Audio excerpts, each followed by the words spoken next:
Hello everyone, good morning, Radhe Radhe. কেমন আছো তোমরা সবাই? আশা করি খুব ভালো আছো। আমিও বেশ ভালো আছি। আজকে সকাল সকাল উঠে পুজো দেবো বলেই মনস্থির করলাম, কারণ আজকে বারে বৃহস্পতিবার। এখানে জায়গাটা ছোট হয় আমার, কিন্তু অন্য কিছু করার কোনো অপশান নেই। এই একটু ফুল দেওয়া, একটু প্রসাদ, একটু প্রদীপ দেখানো আর তার সাথে ধূপ দেখানো, এটাই হচ্ছে আমার পুজো।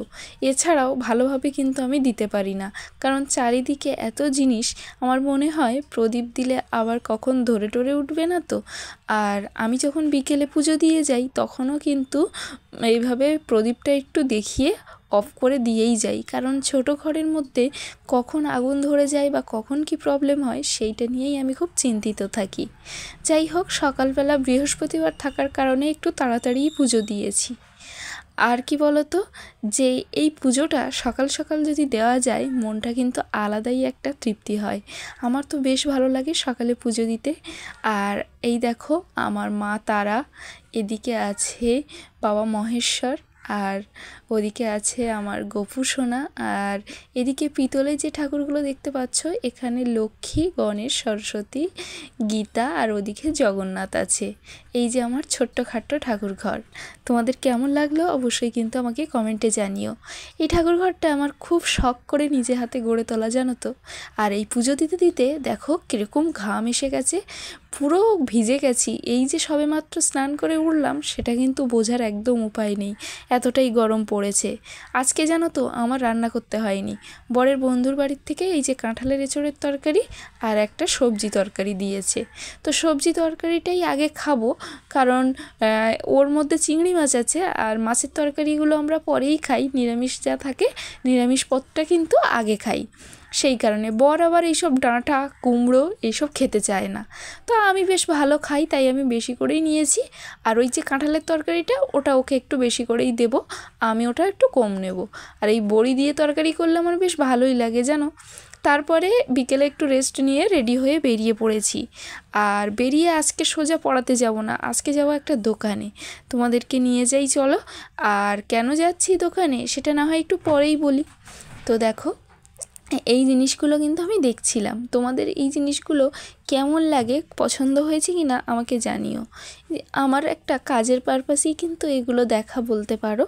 আর তারপরে এটাও একবার দেখে নিলাম, এটাও কিন্তু বেশ ভালো লাগছে। আর কেন বলো তো, আজকে আমরা রিসেন্ট পড়িয়ে ঘর দেখতে যাব। ঘর দেখার কারণে আমাদের রুমটাও চেঞ্জ করতে হবে। আর ঘর দেখতে গিয়ে বিভিন্ন জিনিসের সম্মুখীন হয়েছি, যেটা তোমাদেরকে ধীরে ধীরে বলবো। আর বাড়িতে এসে এতটাই গরম লাগছিল যে দুজনের জন্য একটু গ্লুকন ডি জল করে নিলাম। এটা আমরা রাতে বাড়ি ফিরে 1 গ্লাস করে খাই, তাহলে অনেকটাই কিন্তু এনার্জি বুস্ট করা যায়। তারপরে বর দেখলাম আমার জন্য এটা নিয়ে এসেছে, আর এটা খেতে আমি ভীষণ ভালোবাসি। তো সেই জন্য আর আমাকে খাবার দিলে আমি সাথে সাথে একটু খেয়ে দেখি, আমার আর তর্স হয় না। তো যেটা বলছিলাম তোমাদেরকে, ঘর দেখতে গেছিলাম একদম কাছাকাছি যেখানে থাকি তার পাশাপাশি। তো সেখানে আমি জানতাম না এই নিয়মটা, কিন্তু নতুন শুনলাম।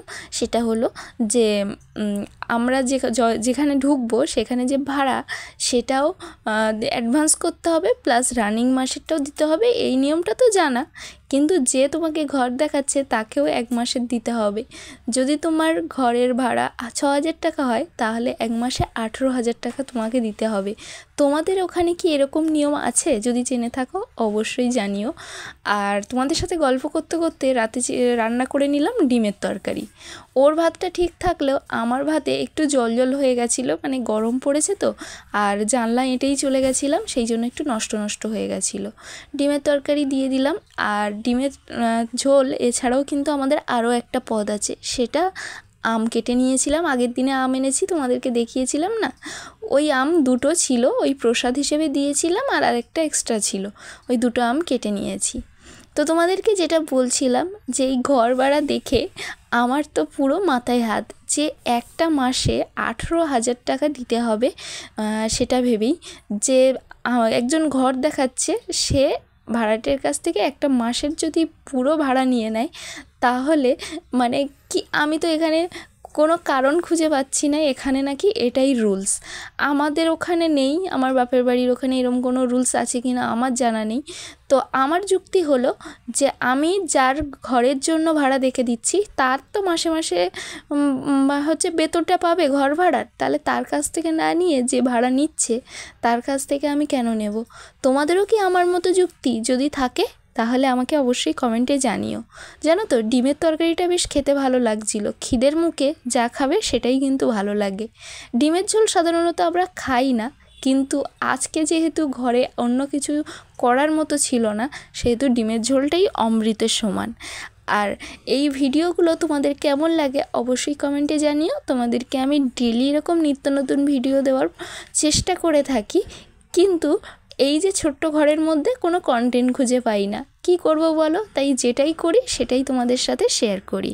আমার ভিডিও যদি তোমাদের ভালো লাগে প্লিজ একটা করে লাইক করে কমেন্ট করে দিও। তোমরা কমেন্ট করলে আমার কিন্তু আরও ভিডিও বানাতে ভালো লাগে।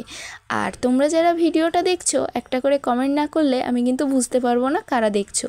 যারা কমেন্ট করবে তাদের নাম কিন্তু নেক্সট টাইম ভিডিওতে আমি নেব। আজকে তবে আসি, টাটা।